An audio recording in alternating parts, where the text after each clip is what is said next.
إن الحمد لله نحمده ونستعينه ونستغفره ونعوذ بالله من شرور أنفسنا ومن سيئات أعمالنا من يهده الله فلا مضل له ومن يضلل فلا هادي له وأشهد أن لا إله إلا الله وحده لا شريك له وأشهد أن محمدا عبده ورسوله صلى الله عليه وعلى آله وصحبه وسلم وبعد. On va donc terminer ce soir, Inch'Allah Ta'ala, la lecture de cet épître bénéfique sur la croyance de l'imam al-Bukhari rahimahullah ta'ala. Le sixième point que l'imam al-Bukhari rahimahullah ta'ala a mentionné est وَكَانُوا يَنْهَوْنَ عَنِ الْبِدَعِ مَا لَمْ يَكُنْ عَلَيْهِ النَّبِيُّ صَلَّى اللَّهُ عَلَيْهِ وَسَلَّمَ وَأَصْحَابُهُ. Et il, c'est-à-dire les savants qu'il a rencontrés et de qui il a pris la science, parmi les imams de la sunna en différentes contrées, interdisaient les innovations.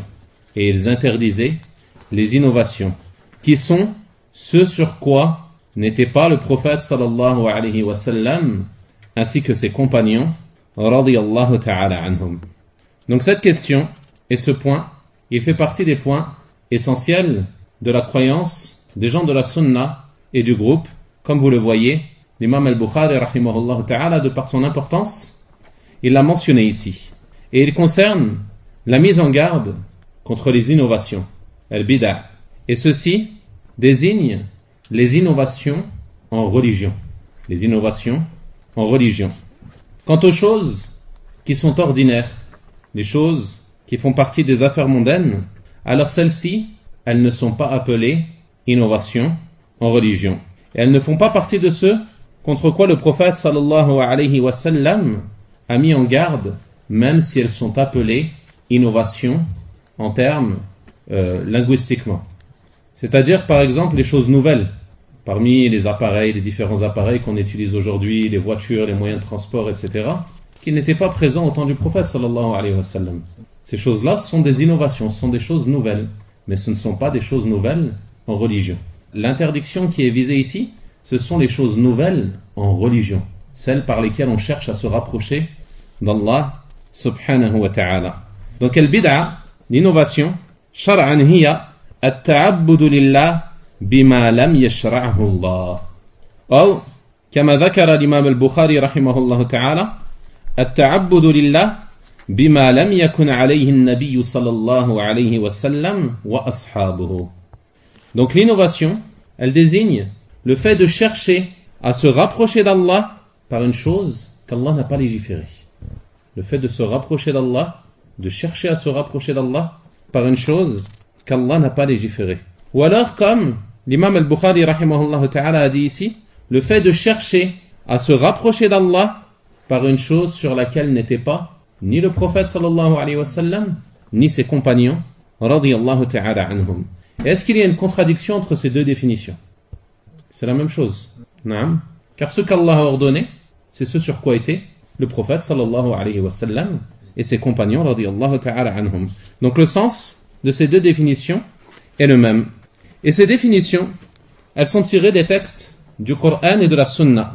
Comme la parole d'Allah subhanahu wa ta'ala dans Surat al-Shura au verset 21 lorsqu'il a dit subhanahu wa ta'ala Am lahum shuraka'u shara'u lahum min ad-din ma lam ya'dhan bihi Allah.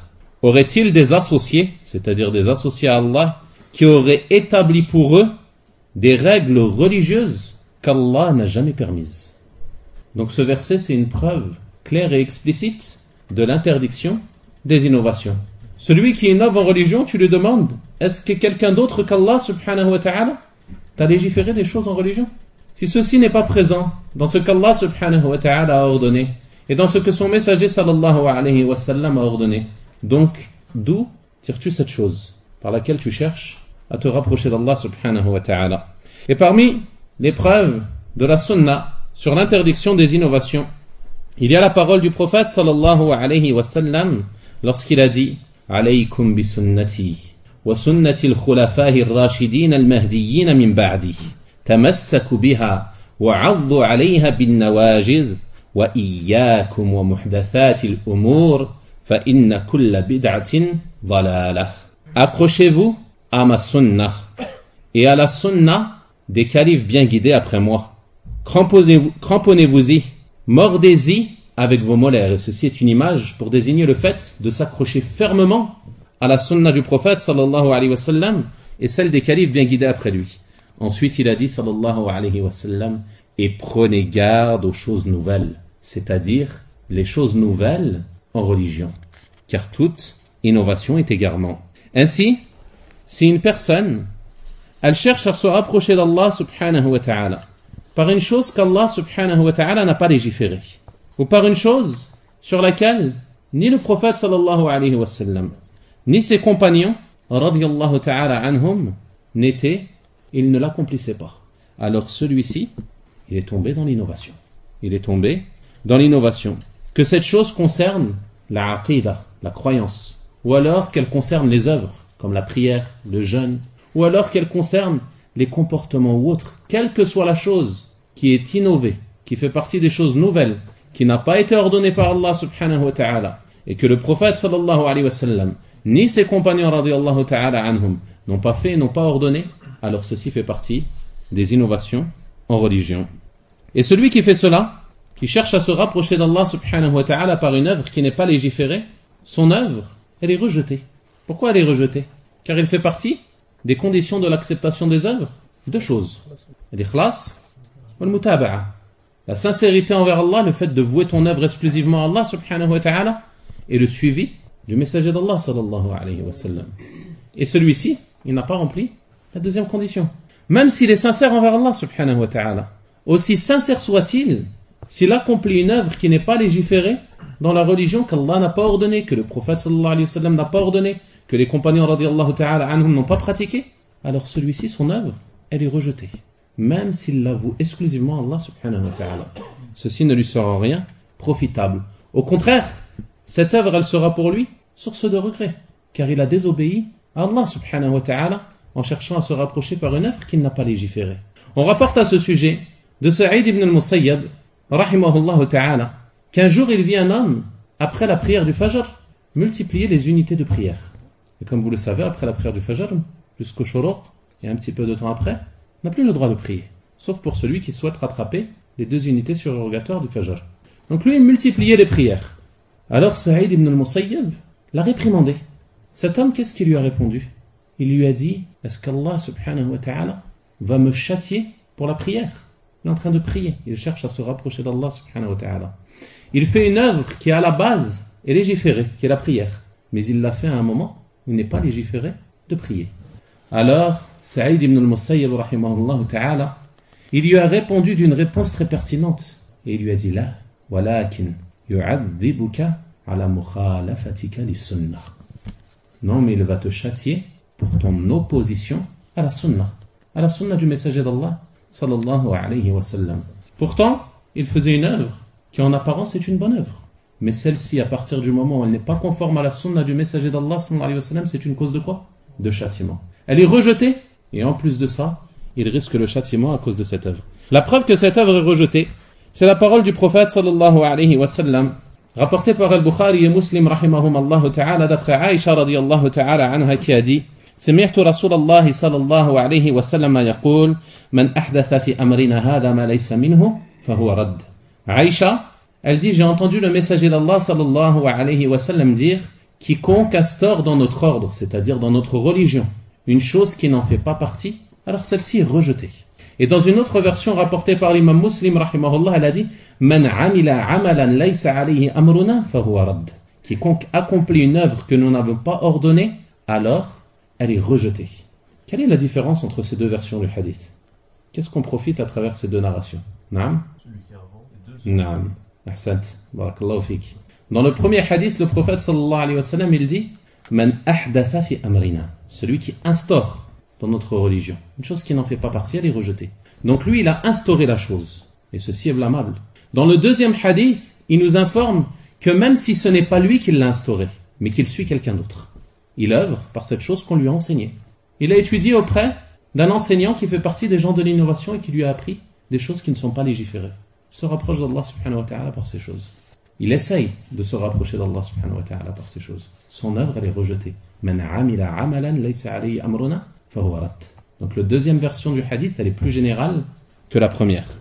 Et ceci nous indique une règle importante et fondamentale parmi les règles de la religion. C'est que les ibadat, les adorations, elles sont tawqifiyya. On a vu le mot tawqifiyya dans le cours de samedi matin. Ceux qui étaient présents, qui nous rappellent ce que veut dire tawqifiyya. Naam. Zid. نعم ما في اجتهاد فكيف تثبت كيف نعرفها يعني معناها مثلا الظهر الله حددها 4 ركعات نعم ما تجتهد وتقول ممكن يصلي نعم هذا صحيح لكن ما معنى توقيفية نعم on s'arrête au texte نعم توقيفية ça veut dire on s'arrête نقف على النصوص العبادات لا تثبت إلا بنص إما نص من كتاب الله ونص من سنة رسول الله صلى الله عليه وسلم أو إجماع ou une unanimité. Donc tawqifiyya ça veut dire que l'on s'arrête au texte du Coran et de la Sunna. L'adoration elle ne peut être confirmée que dans un texte du Coran, un texte de la Sunna ou l'unanimité des gens de science. Et en d'autres termes, les savants mentionnent cela en disant al-aslu fil ibadat al-man' illa binas. La base dans les adorations c'est l'interdiction, sauf s'il y a un texte. Contrairement aux affaires mondaines, lorsque tu t'interroges par exemple sur la licité ou non d'une nourriture, quelle est la base? La base c'est la licité. La base c'est la licité, sauf s'il y a un texte qui est venu interdire cet aliment. Pour les ibadat c'est l'inverse. La base c'est l'interdiction. Tu n'as pas le droit de faire une œuvre, sauf s'il y a une preuve, un texte confirmant que cette œuvre est légiférée. Donc il n'est pas permis de chercher à se rapprocher d'Allah subhanahu wa ta'ala si ce n'est par une chose qui est prouvée par les textes du Coran et de la Sunna ou l'unanimité des prédécesseurs de la communauté concernant le fait que le prophète sallallahu alayhi wa sallam a ordonné cela. ويروى عن أمير المؤمنين علي بن أبي طالب رضي الله تعالى عنه أنه قال لو كان الدين بالرأي لكان باطن الخف أولى بالمسح من أعلاه. Le prince des croyants, Ali ibn Abi Talib radiyallahu ta'ala anhu, il a dit si la religion, elle se basait sur les avis personnels, tes propres opinions, alors le dessous du chausson aurait été préférable à essuyer que le dessus. Lorsque tu fais tes ablutions, que tu fais le masih, qu'est-ce que tu fais? Tu effleures le dessus de tes chaussons. Ali, il nous dit, si la religion, elle se basait sur nos opinions, on aurait trouvé plus logique d'essuyer le dessous. Pourquoi? Parce qu'on marche, c'est en dessous qu'on marche sur la terre, mais écoutez ce qu'il a dit après. Et ceci, ça nous montre le comportement que l'on doit avoir vis-à-vis des textes du Coran et de la Sunna.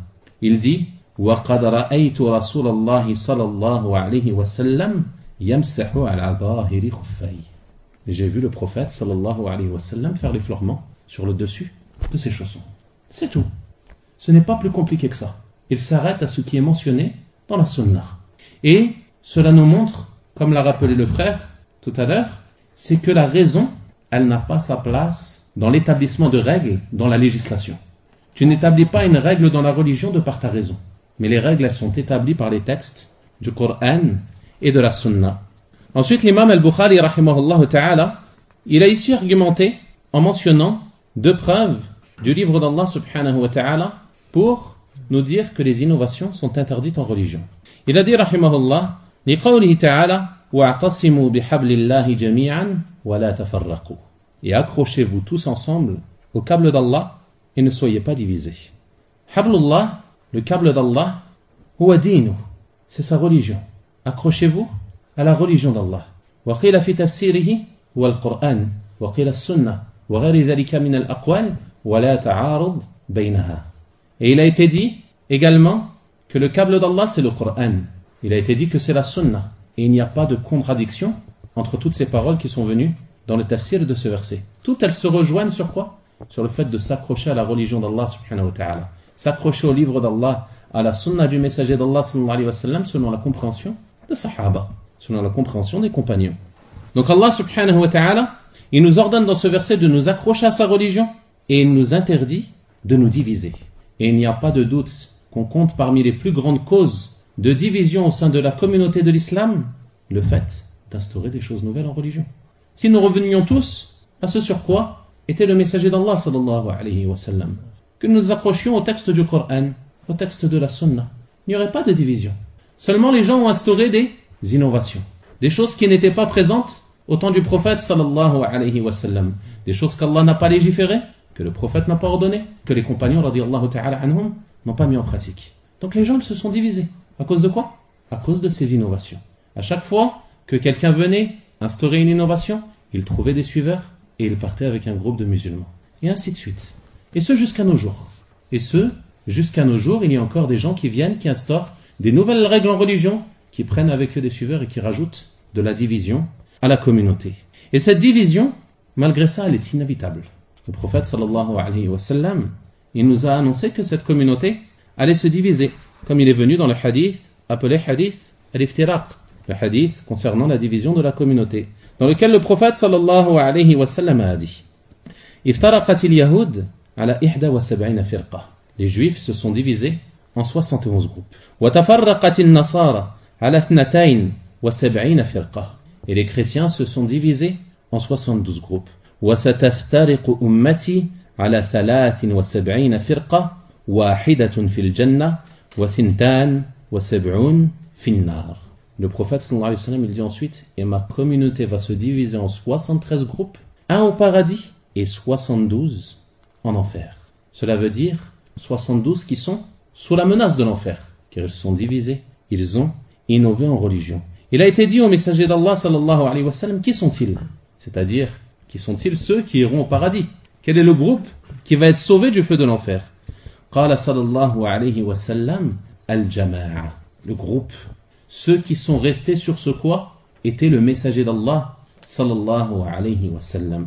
Et j'ai mentionné ce hadith car il est venu également dans le tafsir du verset que l'on vient de citer wa'tasimu bihablillahi jami'an wa la tafarraqu, que le câble d'Allah c'est quoi? C'est le jama'a.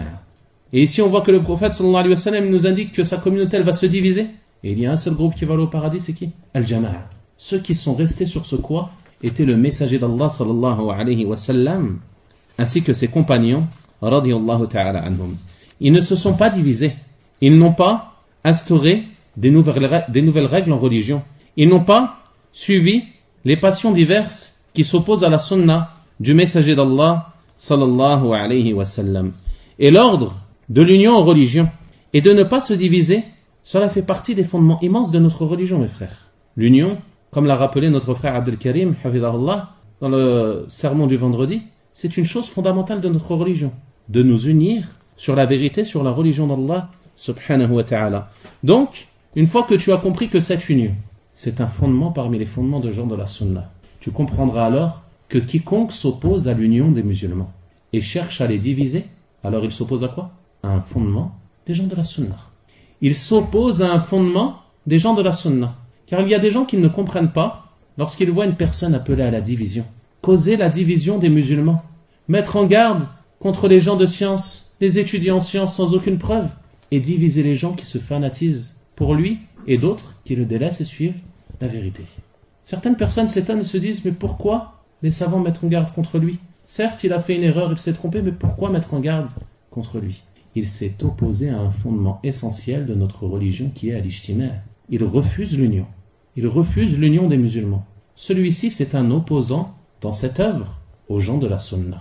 Et ceci est important à comprendre. Cheikh l'Islam, Ibn Taymiyyah rahimahullah ta'ala, a dit à ce sujet Kullu ma awjaba fitnatan wa furqatan falaysa min ad-din sawa'a kana qawlan aw fi'lan. Tout ce qui provoque une discorde ou une division, alors ceci ne fait en rien partie de la religion d'Allah, que ce soit une parole ou un acte. Cela ne fait pas partie de la religion d'Allah. Cela s'oppose au texte du Coran et de la Sunna, appelant à l'union et à ne pas se diviser. Et il fait partie des caractéristiques les plus évidentes du groupe sauvé, ce groupe sauvé du feu qui est mentionné dans le hadith, qu'il s'accroche à ce sur quoi était le messager d'Allah sallallahu alayhi wa sallam. Le deuxième verset que l'imam al-Bukhari rahimahullah ta'ala a mentionné, c'est la parole d'Allah subhanahu wa ta'ala wa in tuti'uhu tahtadu. Et si vous lui obéissez, vous serez bien guidés. C'est-à-dire au messager d'Allah sallallahu alayhi wa sallam.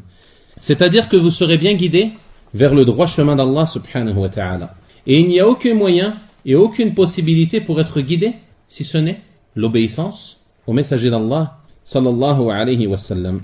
Quant à celui qui n'obéit pas au prophète sallallahu alayhi wa sallam, et qui suit une voie qui s'oppose à la voie du prophète sallallahu alayhi wa sallam en instaurant des choses qui sont nouvelles en religion, alors celui-ci, il n'est pas sur le droit chemin, il ne faut aucun doute en cela. Et certes, Abdullah ibn Mas'ud radiyallahu ta'ala anhu a dit une très belle parole à ce sujet lorsqu'il a dit « Ittabi'u wa la tabtadi'u faqad kufitum wa kullu bid'atin dhalala » Il a dit radiyallahu ta'ala anhu « Ittabi'u » suivez, c'est-à-dire suivez le prophète sallallahu alayhi wa sallam, suivez les compagnons radiyallahu ta'ala anhum « Wa la tabtadi'u » et n'instaurez pas de choses nouvelles en religion. Faqad kufitum. Vous avez été comblés.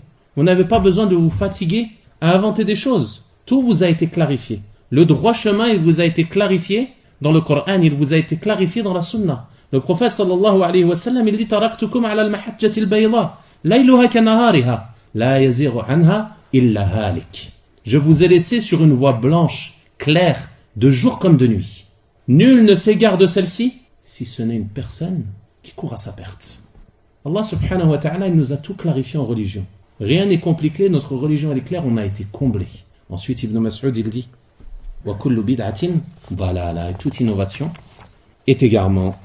Ensuite, dans le point suivant, l'imam al-Bukhari rahimahullah ta'ala a dit wa yahuthuna ala ma kana alayhi an-nabiy sallallahu alayhi wa sallam wa adba'uhu. Et ils encouragent, c'est-à-dire les imams des salafs que l'imam al-Bukhari rahimahullah ta'ala a rencontrés et de qui il a pris la science, et ils encouragent à suivre ce sur quoi était le prophète sallallahu alayhi wa sallam et ses suiveurs. Et à leur tête, les compagnons radiyallahu ta'ala anhum. Donc on voit que ce fondement-là, c'est l'opposé du fondement que l'on vient de voir. Le fondement précédent, c'était l'interdiction des innovations, et ici, c'est l'encouragement à s'accrocher à la voie du prophète sallallahu alayhi wa sallam et la voie de ses compagnons. Et on a vu certaines preuves du Coran et de la Sunna à ce sujet. Donc l'homme, il doit faire des efforts pour s'accrocher fermement à la sunna du messager d'Allah sallallahu alayhi wa sallam. Car le prophète sallallahu alayhi wa sallam, c'est lui notre modèle qu'Allah subhanahu wa ta'ala nous a ordonné de suivre. Allah subhanahu wa ta'ala a certes dit dans son noble livre لَقَدْ كَانَ لَكُمْ فِي رَسُولِ اللَّهِ أُسْوَةٌ حَسَنَةٌ لِمَنْ كَانَ يَرْجُو اللَّهَ وَالْيَوْمَ الْآخِرِ. Vous avez certes en le messager d'Allah un excellent modèle à suivre. Pour qui? Pour ceux qui espèrent en Allah et au jour dernier.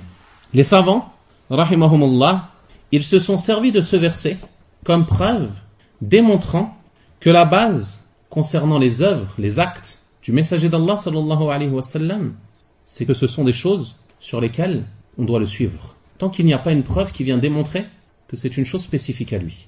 La base dans les œuvres du prophète sallallahu alayhi wa sallam, c'est qu'on doit le suivre dans cela. La preuve c'est quoi? C'est ce verset, comme les savants l'ont mentionné. Et les modèles que les gens prennent, ils sont de deux sortes. Il y a des bons modèles, des bons exemples, et il y a des mauvais modèles, des mauvais exemples. Le bon modèle, il se trouve dans qui? Dans le messager d'Allah sallallahu alayhi wa sallam, comme on vient de voir dans le verset. Donc celui qui prend pour modèle le messager d'Allah sallallahu alayhi wa sallam, alors celui-ci, il a emprunté le chemin qui mène à quoi? Qui mène à Allah subhanahu wa ta'ala et au paradis. Et celui-ci, il se trouve sur le droit chemin. Quant à celui qui prend un mauvais modèle, alors celui-ci, il a emprunté une autre voie. Et qui sont les mauvais modèles?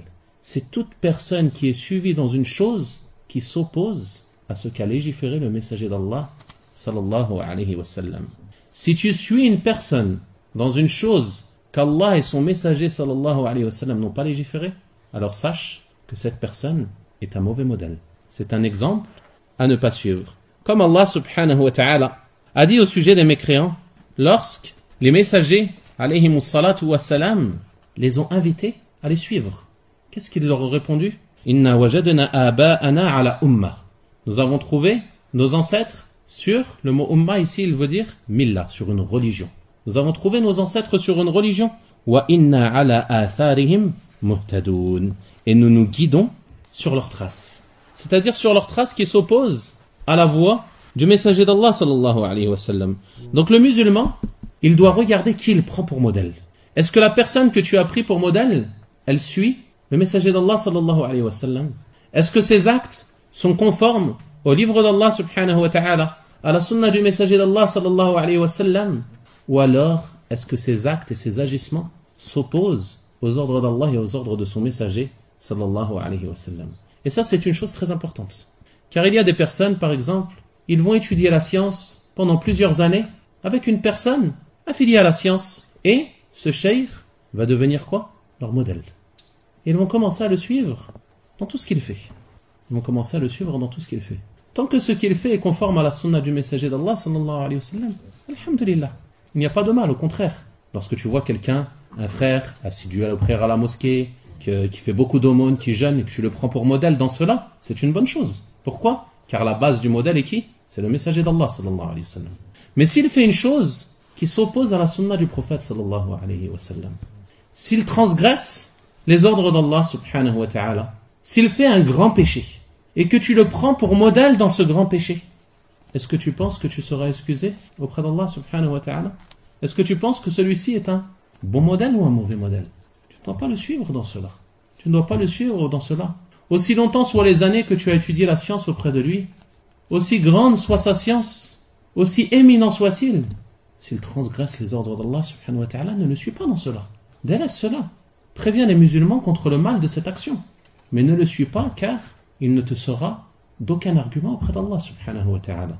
Allah, subhanahu wa ta'ala, il dit au sujet de ceux qui n'ont pas obéi à Allah, subhanahu wa ta'ala, et à son messager, lorsqu'ils regretteront leur délaissement de l'obéissance à Allah et à son messager, sallallahu alayhi wa sallam, وَقَالُوا رَبَّنَا إِنَّا أَطَعْنَا سَادَتَنَا وَكُبَرَاءَنَا فَأَضَلُّونَ السَّبِيلَ.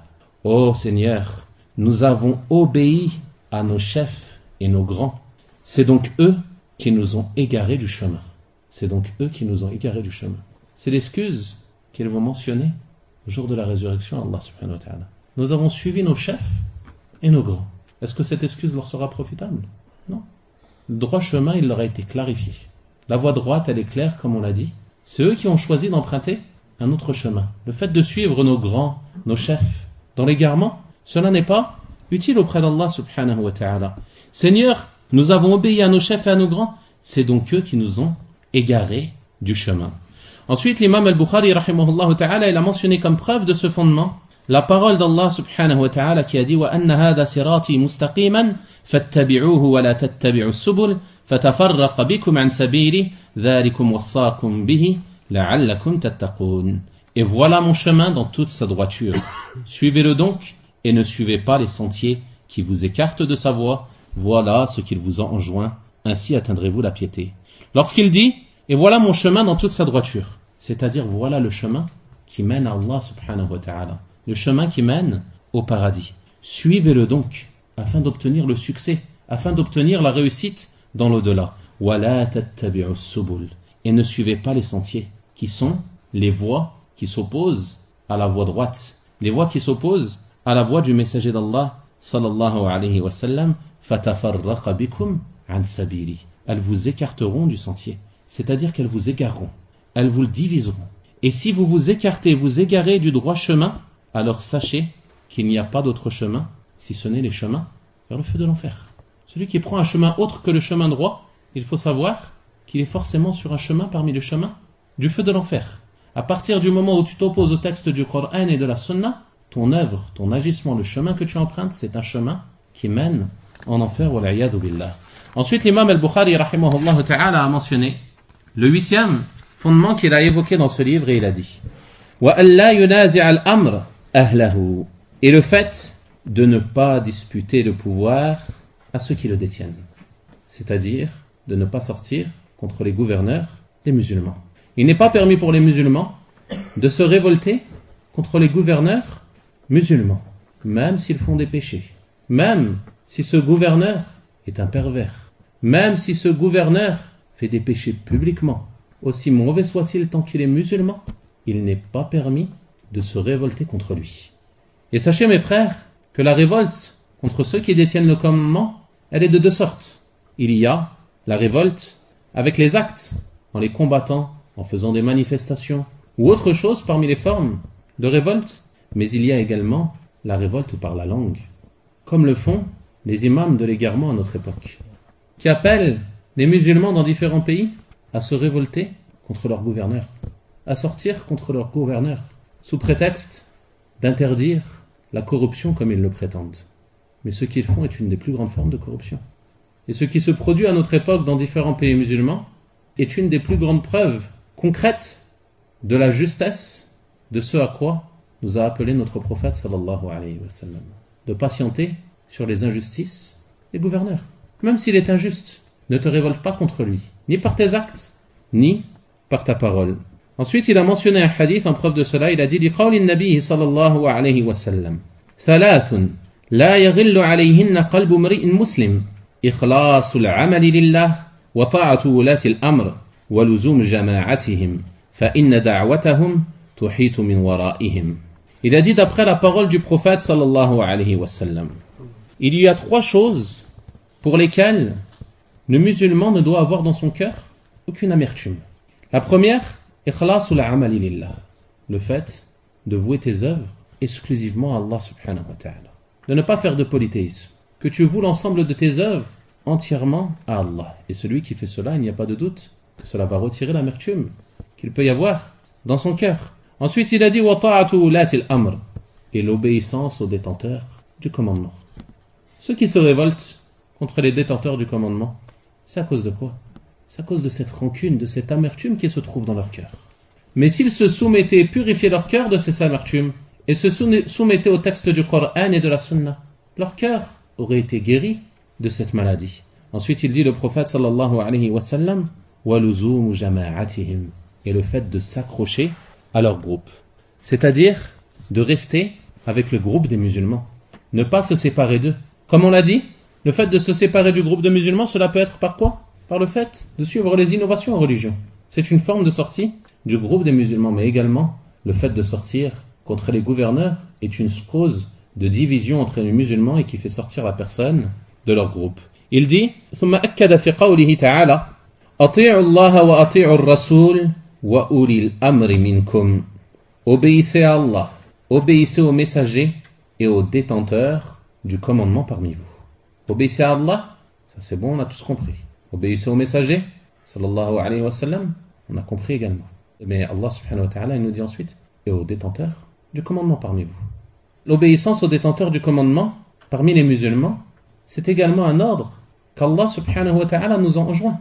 Le prophète sallallahu alayhi wa sallam, il dit dans un hadith authentique, Man ata'ani faqad ata'a Allah, wa man asani faqad asa Allah. Quiconque m'obéit a certes obéi à Allah, et quiconque me désobéit a certes désobéi à Allah. Wa man ata'a al-amir faqad ata'ani, wa man asa al-amir faqad asani. Et quiconque obéit au gouverneur, il m'a certes obéi, et quiconque désobéit au gouverneur, il m'a certes désobéi. Donc le fait de désobéir au gouverneur des musulmans dans le bien, dans les choses qu'ils ordonnent, qui ne sont pas des désobéissances à Allah subhanahu wa ta'ala. C'est une forme de désobéissance au messager d'Allah sallallahu alayhi wa sallam et à Allah subhanahu wa ta'ala.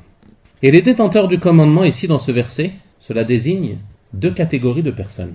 Les gouverneurs comme on a dit, mais également les ulama, les savants.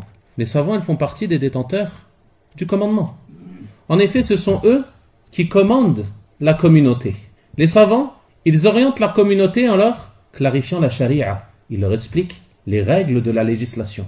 Et les gouverneurs, qu'est-ce qu'ils font? Ils appliquent ces règles de la charia sur les gens. Les savants, ils instruisent, ils enseignent, ils démontrent. Et les gouverneurs, ils viennent et ils mettent en pratique cela sur les gens. Al-Baghawi, rahimahullah ta'ala, a dit dans son tafsir de ce verset, Ikhtalafu fi ulil amr. Ils ont divergé au sujet des détenteurs du commandement. Ensuite, il a mentionné une parole d'Ibn Abbas radiyallahu ta'ala anhuma et de Jabir radiyallahu ta'ala anhu. Il dit قال ابن عباس وجابر رضي الله تعالى عنهم هم الفقهاء والعلماء الذين يعلمون الناس معالم دينهم. Donc Ibn Abbas et Jabir radiyallahu ta'ala anhum, ils ont dit les détenteurs du commandement, ce sont les fuqaha, les ulama, les savants, les gens de science, ceux qui enseignent aux gens les prescriptions de leur religion. Donc on a ici la parole de deux compagnons du messager d'Allah sallallahu alayhi wa sallam. Et c'est également la parole, il dit Al-Baghawi, d'Al-Hassan, d'Al-Dhahhak et de Mujahid. Et sur quoi se sont-ils basés pour dire cela? Quelle est la preuve que les détenteurs du commandement sont également les savants? La preuve, elle est dans un autre verset. Allah subhanahu wa ta'ala, il dit dans son noble livre وَإِنْ جَاءَهُمْ أَمْرٌ مِنَ الْأَمْنِ أَوِ الْخَوْفِ أَذَاعُوا بِهِ. Lorsque leur parvient une nouvelle rassurante ou alarmante, ils la diffusent. وَلَوْ رَدُّوهُ إِلَى الرَّسُولِ وَإِلَى أُولِي الْأَمْرِ مِنْهُمْ لَعَلِمَهُ الَّذِينَ يَسْتَنبِطُونَهُ مِنْهُمْ. Mais s'ils l'avaient renvoyé aux messagers et aux détenteurs du commandement, cela aurait été meilleur et de meilleure interprétation. Qui sont les détenteurs du commandement ici? Lorsqu'on veut savoir le jugement d'une chose, de la diffusion au nom d'une information, vers qui on revient? Les savants, les gens de science. On ne revient pas vers le gouverneur. Lorsqu'on veut savoir le jugement d'une chose dans la religion d'Allah subhanahu wa ta'ala, on revient vers les savants. Donc dans ce verset, Allah subhanahu wa ta'ala, par ulil amr, les détenteurs du commandement, il vise les savants. Cela nous prouve que dans l'autre verset également, entre qui? Entre les savants. Donc l'obéissance aux savants, elle fait partie de l'obéissance à Allah et à son messager. Comme le prouvent très clairement ces versets. Aujourd'hui viennent certains faibles d'esprit, affiliés à la science, ou d'autres parmi leurs suiveurs et qui viennent nous dire, dans l'islam, il n'y a pas de clergé, il n'y a pas de pape, il n'y a pas de je ne sais pas quoi comme dans la religion bouddhiste. On n'a pas à obéir aux savants. Allah subhanahu wa ta'ala, il te dit, ati'u Allah wa ati'u ar-rasul wa ulil amri minkum. Obéissez à Allah, obéissez aux messagers, aux détenteurs du commandement parmi vous. Et lui, il vient, il te dit, dans l'islam, il n'y a pas de clergé, il n'y a pas de pape, etc. Il compare les savants au pape. Et cela s'affilie à la science, et s'affilie même au suivi de la sunna du messager d'Allah, sallallahu alayhi wa sallam. Et un autre, qui lorsqu'il y est enjoint des conseils basés sur le livre d'Allah, subhanahu wa ta'ala, et la sunna du messager d'Allah, sallallahu alayhi wa sallam, que des grands savants de la communauté l'enjoignent à s'unir sur la vérité avec ses frères, à ne pas diviser les musulmans, à mettre fin aux divergences. Qu'est-ce qu'il dit? Lasna abidan li Ubayd. Nous ne sommes pas des serviteurs de Ubayd, en visant le noble cheikh Ubayd ibn Abdillah al-Jabiri. Une fois que vous savez que l'obéissance aux savants, cela fait partie des choses qu'Allah nous a ordonnées. Que pensez-vous de cette parole? Est-ce que c'est une parole qui peut être dite par une personne qui s'affilie à la science, qui s'affilie aux prêches, ou qu'on qualifie même de plus grand savant de son pays, de la moitié de la terre, ou je ne sais quoi? Ceci est une parole très grave. Le cheikh Ubayd ibn Abdillah al-Jabiri hafidahullah ta'ala, il lui a conseillé que des choses basées sur le livre d'Allah et la sunna du messager d'Allah sallallahu alayhi wa sallam. Il ne lui a pas ordonné un péché. L'obéissance aux savants et l'obéissance au gouverneur, elle est dans le convenable. Comme le prophète sallallahu alayhi wa sallam, il a dit innama ta'a fil ma'ruf. L'obéissance est dans le convenable. Wa la ta'ata li makhluq fi ma'siyati al-khaliq. Il n'y a pas d'obéissance à une créature dans la désobéissance au créateur. Mais tant que cette chose qui est ordonnée est convenable et ne s'oppose pas au livre d'Allah subhanahu wa ta'ala, ni à la sunna du messager d'Allah sallallahu alayhi wa sallam, alors il est obligatoire pour nous de nous soumettre et d'obéir. Et ceci fait partie de l'obéissance à Allah et de l'obéissance à son messager sallallahu alayhi wa sallam. Enfin, l'imam al-Bukhari rahimahullah ta'ala a dit wa an la yara as-sayf ala ummati Muhammadin sallallahu alayhi wa sallam. Et c'est-à-dire qu'ils étaient tous unis, ces savants qu'il a rencontrés, sur le fait de ne pas lever l'épée sur la communauté de Muhammad sallallahu alayhi wa sallam. Et ceux, comme le font les Khawarij par exemple, qui ont rendu licite le sang des musulmans et qui sont la cause de nombre de massacres à travers les pays musulmans. Et également le groupe des Rawafid, qui sont des Khawarij sur ce point, qui rendent licite le sang des musulmans et lèvent l'épée sur la communauté de Muhammad sallallahu alayhi wa sallam. Le prophète sallallahu alayhi wa sallam, il nous dit dans le hadith authentique, lorsque deux musulmans se rencontrent avec leur épée, al-qatil wal-maqtul fin-nar. Le tueur et celui qui est tué sont tous les deux en enfer. Les compagnons radiyallahu ta'ala anhum, ils ont dit, ô messager d'Allah, nous comprenons que le tueur soit en enfer, car il a fait un grave péché. Il a tué un musulman dont le sang est sacré. Fama balul maqtul. Mais qu'en est-il de celui qui a été tué? Le prophète sallallahu alayhi wa sallam, il a dit, kana harisan ala qatlihi. Il désirait le tuer. C'est-à-dire qu'il est mort avec l'intention de tuer l'autre. Mais il n'a pas pu atteindre, c'est l'autre qui l'a tué en premier. Donc, il est en enfer aussi. C'est-à-dire, il est sous la menace du feu de l'enfer, comme on l'a mentionné dans le passage sur le statut de l'auteur des grands péchés. Donc, ceci fait partie des plus graves péchés. De tuer un musulman, de lever l'épée sur un musulman. Et pire encore, ce hadith, il ne concerne que deux musulmans. Pire encore, ceux qui sont la cause de massacres et de guerres entre les gens de l'islam. Wallahu al-musta'an. Ensuite, l'imam al-Bukhari, rahimahullah ta'ala, il a conclu cet épître en disant وقال الفضيل لو كانت لي دعوة مستجابة لم أجعلها إلا في إمام. Al-Fudayl, qui est Al-Fudayl ibn Iyad, radiyallahu ta'ala anhu, il a dit, si j'avais une invocation exaucée, une seule, il savait qu'il y avait une seule invocation qu'il pouvait faire et qu'il était sûr qu'elle soit exaucée. Il a dit, je ne l'aurais faite que pour l'imam, c'est-à-dire le gouverneur. لأنه إذا صلح الإمام أمن البلاد والعباد. Car si l'imam est vertueux, alors seront en sécurité les pays et les serviteurs. Allahu Akbar. Regardez la compréhension des pieux prédécesseurs, rahimahumullah ta'ala.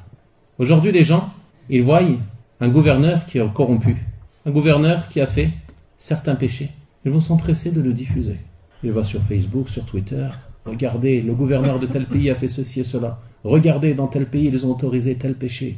Regardez, et ainsi de suite. Quel est l'intérêt de faire cela? Est-ce que celui qui fait cela, il veut le bien pour la communauté de Muhammad sallallahu alayhi wa sallam? Il ne fait qu'attiser la haine dans le cœur des musulmans contre qui? Contre les gouverneurs des musulmans. Regardez Al-Fudayl, rahimahullah. Si j'avais une invocation exaucée, je l'aurais mis pour qui? Pour le gouverneur. Si le gouverneur est vertueux, les pays et les serviteurs seront en sécurité. Ibn al-Mubarak, il a mentionné la parole d'Ibn al-Mubarak ensuite. Il a dit, قال Ibn al-Mubarak, يا معلم الخير من يجترئ على هذا غيرك. Ô enseignant du bien, qui peut oser faire cela autre que toi? C'est Abdullah ibn al-Mubarak, un des imams parmi les salafs. Il dit Al-Fudayl, lorsqu'il l'écoute dire cette parole, qui peut oser, qui a le courage de dire une chose comme ça autre que toi? Qui aujourd'hui, si on lui dit tu as une invocation, si tu l'as fait, elle est exaucée tout de suite comme tu as fait, comme tu l'as dit, qui va invoquer pour les gouverneurs des musulmans? Chacun va penser à nafsi, sa personne. Il va invoquer pour un bien qui restreint à sa propre personne. Alors que les salafs, ils avaient une vision plus lointaine. Ils pensaient au bien de la communauté de Muhammad sallallahu alayhi wa sallam. Et c'est ainsi que se termine cette courte épître de l'imam al-Bukhari rahimahullah ta'ala. Donc comme vous avez vu, c'est une épître très concise qui contient certains points importants de la croyance des gens de la sunna et du groupe. Elle ne comprend pas l'ensemble des points de la croyance, mais ces points sont des points fondamentaux et essentiels sur lesquels beaucoup de musulmans se sont trompés de voie à notre époque. C'est pour cela qu'il est important de comprendre ces points et également de les mettre en pratique et de les propager parmi les gens. Avant de terminer, je tiens à louer Allah subhanahu wa ta'ala qui nous a permis la tenue de ce séminaire dans cette mosquée. Et ceci fait partie des grands bienfaits d'Allah subhanahu wa ta'ala. Wallahi mes frères, il faut être conscient que le fait de pouvoir se réunir pour parler d'Allah subhanahu wa ta'ala, parler de son messager sallallahu alayhi wa sallam, est un grand bienfait qui nous a été accordé. Et qui n'est pas été accordé à nombre de serviteurs. Combien sont ceux qui sont dans l'insouciance? Combien sont ceux qui sont loin de ces assises? Combien sont ceux qui étaient dans ces assises, connaissent ce bien, mais en sont privés? Pourquoi? À cause de guerres dans leur pays, à cause de troubles ou autres, ils ont été privés de ce bien. Donc mes frères, il faut être conscient de ce bienfait et être reconnaissant envers Allah subhanahu wa ta'ala pour cela. La in shakartum la azidannakum. Allah subhanahu wa ta'ala, il dit, et si vous êtes reconnaissant, je vous rajouterai de mon bienfait. Wa la in kafartum inna adabi la shadid. Et si vous êtes ingrat, que vous n'êtes pas reconnaissant envers Allah subhanahu wa ta'ala, alors Allah il dit, mon châtiment est très dur. Et fait partie de ce châtiment le fait qu'il te prive de ce bienfait. Donc il faut être reconnaissant envers Allah subhanahu wa ta'ala. Et fait partie de la reconnaissance envers Allah subhanahu wa ta'ala le fait de remercier nos frères responsables de cette mosquée. Qu'Allah subhanahu wa ta'ala les récompense pour tous les efforts qu'ils font pour la tenue de ces séminaires, l'organisation de ces assises de sciences, l'entretien de cette mosquée.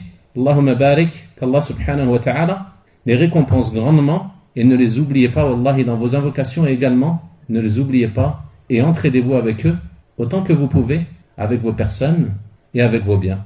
Enfin, je remercie mon frère, Abdel Karim, hafidahullah ta'ala, imam de cette mosquée, qui m'a invité pour participer avec lui à ce séminaire, et je le remercie également pour les efforts qu'il fait dans cette mosquée, dans la propagation de la science authentique, la science du Coran et de la Sunna, selon la compréhension des pieux prédécesseurs. Donc, soyez assidus mes frères à ces assises, profitez du bien qui est propagé dans cette mosquée. Ne négligez pas cela. Wallah, il y a un grand bien en cela, et celui qui le délaisse le regrettera le jour où il le perdra.